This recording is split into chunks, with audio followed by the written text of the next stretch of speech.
दोस्तों आज की वीडियो जेम्स क्लियर की best selling book atomic habits पर बेस्ड है। रिसेंटली ये किताब काफी ट्रेंड भी कर रही थी। इस वीडियो में इतनी सारी काम की टेक्निक्स बताई गई हैं कि ये वीडियो हैबिट्स बनाने और तोड़ने के अल्टीमेट गाइड की तरह है। इस वीडियो को लास्ट तक देखने के बाद हैबिट्स रिलेटेड आपको शायद ही कोई और वीडियो देखने की जरूरत पड़े, तो इस वीडियो को अपनी किसी प्लेलिस्ट में सेव कर लो, लाइक करके अपने लाइक्ड वीडियोस में शामिल कर लो, ताकि इस वीडियो को जब भी आप दोबारा देखना चाहो तो आसानी से ढूंढ सको। तो चलिए शुरू करते हैं इस अमेजिंग लाइफ चेंजिंग वीडियो को। Chapter 1, the power of tiny habits. पैसों के कंपाउंडिंग को तो हम सब समझते हैं, लेकिन क्या आप हैबिट्स की कंपाउंडिंग को समझते हो? असल में कंपाउंडिंग नंबर्स का खेल है। जरा सोचिए, एक दिन में आप खुद को कितना बेटर बना सकते हो? कम से कम 1%। आपके मन में यह सवाल आएगा कि इससे क्या होगा, लेकिन बस इतने की ही जरूरत है। अगर आप रोज खुद को 1% बेटर बनाते हो तो साल में आप 37% बेटर इंसान बन सकते हो। मान लो कि 365 दिन कंसिस्टेंसी मेंटेन नहीं कर सकते, लेकिन हफ्ते में 5 दिन तो कर ही सकते हो, यानी 332 दिन। तो भी आप खुद को 10 टाइम्स बेटर तो बना ही लोगे, यानी अगले 5 सालों में आप अपने बड़े से बड़े गोल को भी अचीव कर सकते हो। वहीं अगर आप रोज 1% भी कुछ ऐसा करते हो जो आपको आपके गोल से दूर ले जाता है, तो आप 0.03% पर आ जाओगे, यानी कुल मिलाकर आप स्टार्टिंग पॉइंट पर ही खड़े रह जाओगे। बस यही सारा खेल है। अगर आप सही डायरेक्शन में जा रहे हो तो टाइम आपके हर स्टेप को मैग्नीफाई करके आपको मंजिल तक पहुंचाएगा। वहीं गलत डायरेक्शन में जाओगे तो यही टाइम आपका दुश्मन बन जाएगा और आपको आपके गोल से दूर लेता चला जाएगा। इस बात को जेम्स ने ब्रिटिश साइकिलिंग टीम की सक्सेस स्टोरी की मदद से समझाया है। ब्रिटिश साइकिलिंग टीम एक मामूली परफॉर्मिंग टीम थी जिसने पिछले 100 सालों में केवल एक ओलंपिक गोल्ड हासिल किया था। फिर साल 2003 में एसोसिएशन ने एक नए कोच डेव्स ब्रेल्सफोर्ड को अपॉइंट किया। डेव्स के आने के बाद अगले 10 सालों में टीम ने 62 ओलंपिक गोल्ड और 5 टूर डी फ्रांस में जीत हासिल की, और यह सब पॉसिबल हुआ ब्रेल्सफोर्ड की टेक्निक एग्रीग्रेशन ऑफ मार्जिनल गेन से। इसके मुताबिक अगर एक साइकिलिस्ट साइकिलिंग से जुड़ी हर चीज में 1% का इंप्रूवमेंट लाए तो उसका ओवरऑल परफॉर्मेंस काफी इंप्रूव हो जाएगा।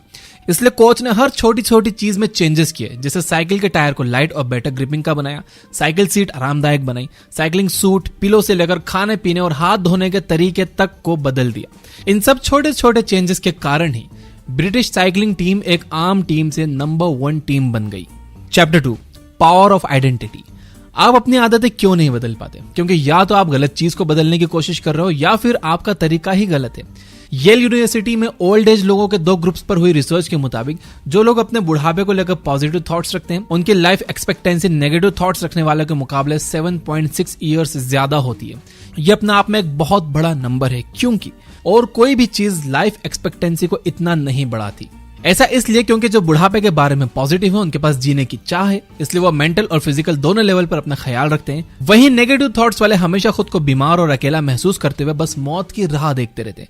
यानी केवल एक माइंडसेट से बहुत कुछ बदल सकता है। बिहेवियर चेंज के 3 लेयर्स होते हैं। पहला लेयर है रिजल्ट या आउटकम, दूसरा लेयर है आउटकम तक पहुंचने का प्रोसेस, और तीसरा लेयर है आइडेंटिटी, यानी आपका बिलीफ सिस्टम या आपका माइंडसेट। जनरली कुछ अचीव करने के लिए लोग पहले गोल सेट करते हैं, फिर उसका प्रोसेस डिजाइन करते हैं।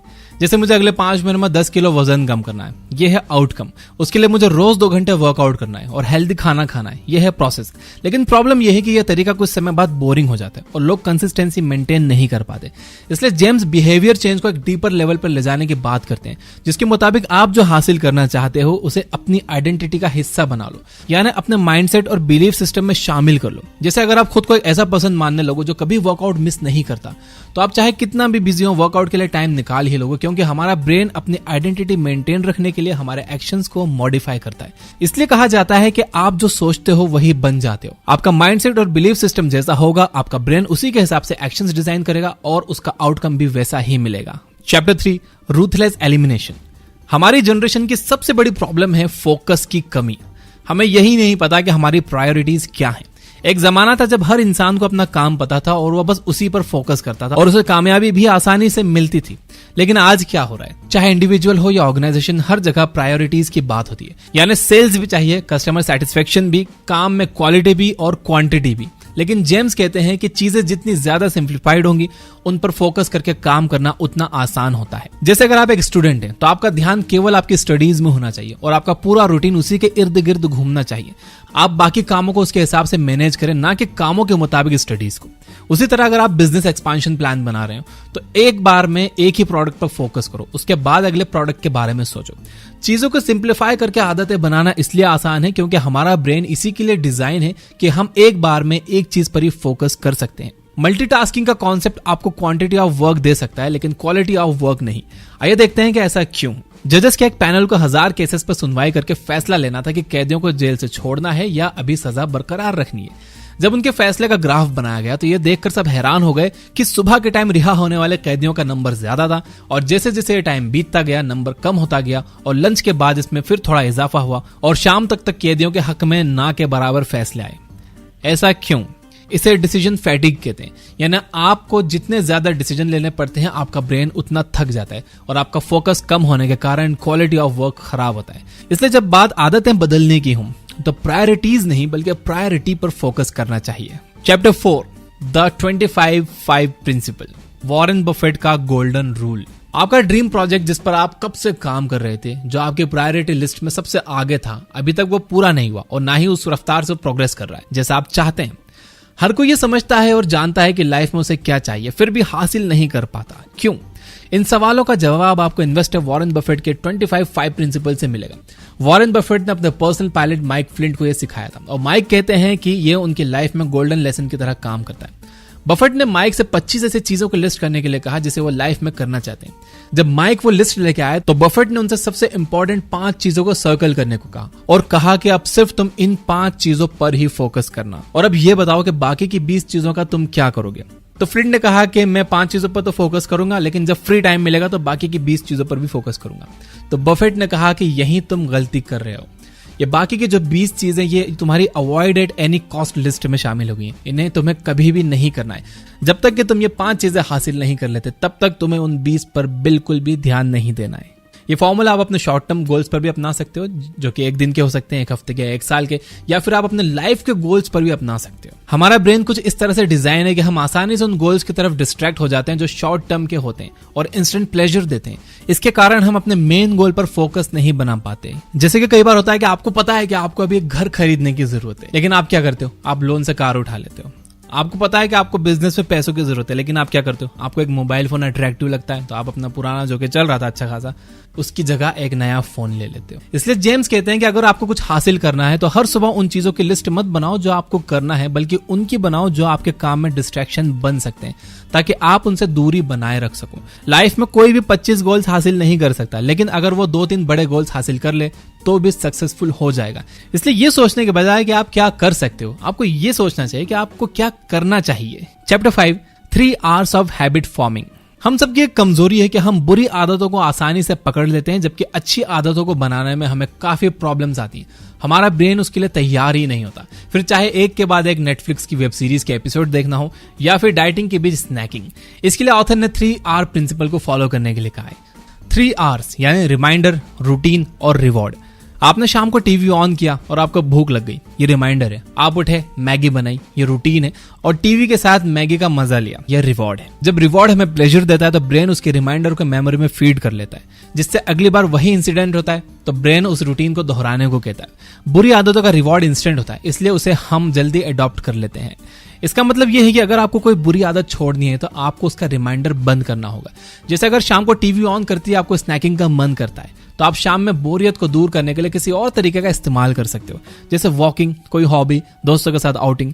जब रिमाइंडर ही नहीं रहेगा तो रूटीन भी खत्म हो जाएगा। अगर खाना खाने के बाद पढ़ने बैठती है, आपको नींद आती है, तो आप वॉक करते करते वीडियो लेक्चर देख लो, आपकी हैबिट खुद बदल जाएगी। इसी तरह जब आपको किसी नई अच्छी आदत को रूटीन में शामिल करना है तो उसे खुद पर थोपने से बेहतर है कि आप उसे किसी ऑलरेडी एस्टैब्लिश्ड हैबिट से मिलाकर कॉकटेल हैबिट बना सकते हो, जिससे नई आदत सीखने में आसानी हो।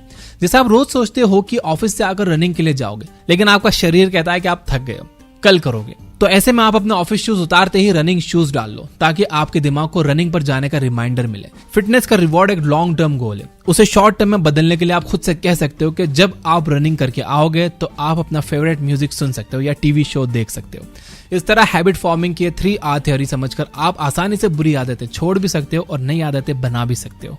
Chapter 6 2 minute principle. किसी नई हैबिट को स्टार्ट करना इतना कठिन क्यों होता है? क्योंकि हम उसके एंड रिजल्ट पर फोकस करते हैं। जैसे अगर आपका एम मैराथन दौड़ने का है और आप पहले ही दिन जोश में आकर 10 किलोमीटर दौड़ने चले गए, तो हो सकता है कि आपको थकान हो जाए, बल्कि हो ही जाएगी, और आपके ब्रेन का न्यूरोलॉजिकल सिस्टम उसे एक नेगेटिव रिवॉर्ड की तरह ट्रीट करेगा, जिसके कारण जब भी आप दौड़ने के बारे में सोचोगे आपका ब्रेन ना करने के बहाने बनाने लगेगा। इसलिए ऑथर कहते हैं कि हैबिट्स को इतना सिंप्लीफाई कर दो कि वो 2 मिनट्स में हो जाए, यानी मैराथन रनिंग बन जाए रनिंग शूज पहनकर बस 10 मिनट की वॉक करना, 6 घंटे स्टडी बन जाए टेबल पर बैठो नोट्स ओपन करो, रीडिंग हैबिट बन जाए सोने से पहले बस एक पेज पढ़ना। किसी भी आदत को शुरू करने में सिर्फ 2 मिनट लगने चाहिए। जेम्स कहते हैं कि असली मोटिवेशन काम स्टार्ट करने से पहले नहीं बल्कि काम स्टार्ट करने के बाद आती है, क्योंकि अगर हम टाइम वर्सेस फ्रिक्शन ग्राफ देखें तो किसी भी काम को स्टार्ट करने में हमें सबसे ज्यादा फ्रिक्शन फेस करना पड़ता है, यानी अपने दिमाग से लड़ना पड़ता है। अगर हम उन शुरुआती 2 मिनट्स को आसान बना देंगे तो हमें आगे का काम करने के लिए मोटिवेशन मिलेगी और आगे का काम खुद ब खुद होता चला जाएगा। अगर आप सोच रहे हैं कि एक पेज पढ़ने से क्या होगा या नोट्स खोलने से क्या होगा, तो आप ये भी सोचो कि बिल्कुल ना पढ़ने से तो एक पेज पढ़ना अच्छा है, किताब ना खोलने से तो नोट्स खोलकर सिलेबस देखना ही बेहतर है। साइंस कहता है कि जो भी चीज 120 सेकंड या उससे कम की होती है वो ब्रेन में किसी रिचुअल की तरह फिट हो जाती है, और जब भी आप इस रिचुअल को करोगे तो आपको आगे का काम करने का जोश और मोटिवेशन खुद ब खुद मिल जाएगा। Chapter 7 pre commitment and implementation intention. Pre commitment term पहली बार Nobel prize winner Thomas Schelling ने दिया था। इसका मतलब है कि आप अपने आप को फ्यूचर में जैसा देखना चाहते हो उसके लिए आज ही कमिटमेंट करो। जैसे अगर आप चाहते हो कि आप सिर्फ हेल्दी खाना खाओ, तो जब सामान खरीदने जाओ तो ऐसा कुछ ना खरीदो जो आप नहीं चाहते हो कि आप खाओ। अगर आप कल जिम जाना चाहते हो तो आप खुद से कहो कि मैं कल 8 बजे ऑफिस से आकर ब्लैक लोवर और टी शर्ट में जिम जाऊंगा। आप अपनी कमिटमेंट को जितना ज्यादा स्पेसिफिक करोगे आपके सोचे हुए काम करने के चांसेस उतने ज्यादा होंगे। ये एक न्यूरोलॉजिकल प्रोसेस है कि हम किसी फ्यूचर हैपनिंग को जितने डिटेल में इमेजिन करते हैं वो हमारे दिमाग में उतने अच्छे से इनग्रेन्ड हो जाता है और हमारा ब्रेन उसे करने के लिए मजबूर सा फील करता है। प्री कमिटमेंट सेल्फ कंट्रोल और सेल्फ मैनेजमेंट का एक बहुत स्ट्रॉन्ग तरीका है। प्री कमिटमेंट से मिलता जुलता एक दूसरा साइकोलॉजिकल कॉन्सेप्ट है इंप्लीमेंटेशन इंटेंशंस। इस प्रिंसिपल को साइकोलॉजिस्ट पीटर गॉलविजर ने दिया था। बेसिकली ये एक इफ देन प्रिंसिपल है जिसमें आप अपने गोल ओरिएंटेड एक्शन को किसी पर्टिकुलर सिचुएशन के साथ टैग करते हो। हमारा न्यूरोलॉजिकल सिस्टम सिचुएशंस को आसानी से आइडेंटिफाई करता है और फिर उसके साथ टैग किए हुए एक्शन को करने के चांसेस बढ़ जाते हैं। जैसे आपका गोल सेविंग्स करने का है तो आपका इंप्लीमेंटेशन इंटेंशन होगा कि मैं जब भी वॉलेट निकालकर किसी को पे करूंगा तो डायरी में मैं उसे नोट करूंगा। इसी तरह आपका जो भी गोल हो उसे आप कुछ इस हिसाब से मॉडिफाई कीजिए कि जब भी एक्स सिचुएशन होगी तो मैं वाई काम करूंगा। लोग 2 कारणों से अपने गोल्स को हासिल नहीं कर पाते। पहला, उन्हें गोल सेट करने के बाद गोल ओरिएंटेड एक्शन को स्टार्ट करने में दिक्कत होती है, और दूसरा, काम स्टार्ट तो कर देते हैं लेकिन कुछ टाइम बाद ऑफ ट्रैक हो जाते हैं, यानी मेंटेनेंस में दिक्कत आती है। इंप्लीमेंटेशन इंटेंशंस की मदद से आप इन दोनों से खुद को बचा सकते हो, क्योंकि अगर आपने खुद को सिचुएशन के साथ टैग किया तो जब भी सिचुएशन आएगी आपका ब्रेन ऑटोमेटिक एक्शन स्टार्ट कर देगा, और क्योंकि आपने एक्शन को अच्छे से ब्रेन में स्पेसिफाई किया है इसलिए रास्ते से भटक भी नहीं पाओगे। चैप्टर 8 की स्टोन हैबिट्स। अगर हम ये सोचें कि हमें अपनी लाइफ में क्या क्या बदलना है तो अच्छी और बुरी आदतों की एक लंबी लिस्ट तैयार हो जाएगी, लेकिन अपने ऑलरेडी बिजी शेड्यूल में इतना कुछ फिट करना बहुत मुश्किल है। इसलिए ऑथर ने एक सॉल्यूशन निकाला जिसका नाम है की स्टोन हैबिट। जिस तरह से की स्टोन किसी भी आर्क का सबसे जरूरी पत्थर होता है जिस पर बाकी सारे पत्थर टिके होते हैं, उसी तरह की स्टोन हैबिट वह हैबिट है जिसे अपनी लाइफ का हिस्सा बनाने से आप अपनी लाइफ के बहुत से पार्ट्स को ठीक कर सकते हो। जैसे अगर आपने सुबह उठकर अपना बेड अरेंज करने की हैबिट बना ली तो आपको सुबह एक टास्क अकॉम्प्लिश करने का सेटिस्फेक्शन मिलेगा, आपके अंदर दिन के बाकी काम को पूरे करने का कॉन्फिडेंस आएगा, फोकस बढ़ेगा। रात को जब आप बेड पर जाओगे तो उस अरेंज्ड बेड को देखकर अच्छा महसूस होगा और नींद में भी हेल्प मिलेगी। यानी आपको फोकस और अच्छी नींद के लिए अलग से खुद को कुछ सिखाना नहीं पड़ा, वो आपके की स्टोन हैबिट के गुड इफेक्ट्स के तौर पर खुद आ गया। की स्टोन हैबिट्स के कुछ एग्जाम्पल्स हैं: एक्सरसाइज, मेडिटेशन, कुकिंग, डिक्लटरिंग। जब आप किसी भी की स्टोन हैबिट को फॉलो करोगे तो उसके साथ कई और बेनिफिट्स आपको खुद ब खुद मिल जाएंगे। बड़े बड़े सीईओज इन्वेस्टर्स इन हैबिट्स का सहारा लेते हैं और अपने आप को गोल ओरिएंटेड ट्रैक पर रखते हैं। इसलिए की स्टोन हैबिट्स को मैं कहता हूं एक तीर से 100 शिकार। Chapter 9 environment design. अपने माहौल को हैबिट फ्रेंडली बनाओ। आपको फास्ट फूड खाना है, बस फोन निकालो, ऑर्डर करो। नॉन स्टॉप मूवीज देखकर टाइम वेस्ट करना है, बस लैपटॉप खोलो, नेटफ्लिक्स पर जितनी मर्जी लेटेस्ट मूवीज देखो। सब कुछ इतना आसान है कि लेजी से लेजी इंसान भी इसे आसानी से कर सकता है। लेकिन अगर फास्ट फूड खाने के लिए आपको उठकर रेस्टोरेंट तक जाना पड़ता या मूवी के लिए आपको सिनेमा हॉल तक जाना पड़े तो आप इतनी फ्रिक्वेंटली नहीं कर पाओगे, क्योंकि हमारा brain by default lazy behaviour को फॉलो करता है। लेकिन हम इस ब्रेन के लेजीनेस का भी फायदा उठा सकते हैं। यानी अगर आप चाहते हो कि कोई काम आप ना करो तो आप उसे अपने लिए कठिन बना दो, आपका ब्रेन खुद उसे छोड़ देगा। जैसे अगर आप स्मोकिंग क्विट करना चाहते हो तो सिगरेट खरीदना बंद कर दो, उसकी जगह च्युइंग गम रखो। आपके जेब में सिगरेट नहीं होगी तो आपके स्मोक करने के चांसेस भी कम हो जाएंगे। उसकी जगह आप खुद को च्युइंग गम ऑफर करो। इस प्रोसेस को एनवायरमेंट डिजाइन कहते हैं, जिसमें हम अपने ब्रेन के बाय डिफॉल्ट लेजी एक्शन की मदद से बुरी आदतों से छुटकारा पा सकते हैं। Chapter 10, the Seinfeld energy. James clear कहते हैं कि मास्टरी फॉलोज कंसिस्टेंसी, यानी वही लोग एक्सपर्ट बनते हैं जो अपने काम में कंसिस्टेंट रहते हैं। कंसिस्टेंसी को मेंटेन रखने के लिए ऑथर ने मशहूर कॉमेडियन सेनफील्ड की स्ट्रेटेजी का सहारा लेने को कहा है। एक बार सेनफील्ड से उभरते हुए कॉमेडियन ब्रैड आइजैक ने पूछा कि अच्छी परफॉर्मेंस के लिए आप नए कलाकारों को क्या मैसेज देना चाहते हैं। तो सेनफील्ड ने कहा कि अच्छी परफॉर्मेंस के लिए आपको अच्छे जोक्स की जरूरत पड़ेगी और अच्छे जोक्स के लिए आपको रोज जोक्स लिखने की आदत डालनी पड़ेगी। इसके लिए सेनफील्ड ने एक स्ट्रेटेजी बताई कि एक बड़ा वॉल कैलेंडर लो और रोज जोक लिखना स्टार्ट करो। इससे कोई फर्क नहीं पड़ता कि आपने कैसा जोक लिखा, लेकिन आपको लिखना है और लिखने के बाद उस डेट को रेड मार्कर से क्रॉस कर दो। धीरे धीरे आप देखोगे कि आपके ब्रेन को आदत पड़ गई है। इसके बाद आपका ब्रेन किसी भी कीमत पर रेड क्रॉस करने की ये चेन को ब्रेक नहीं करना चाहेगा। आप चाहे कितने भी बिजी हो, आपको एक जोक लिखने का टाइम तो मिल ही जाएगा।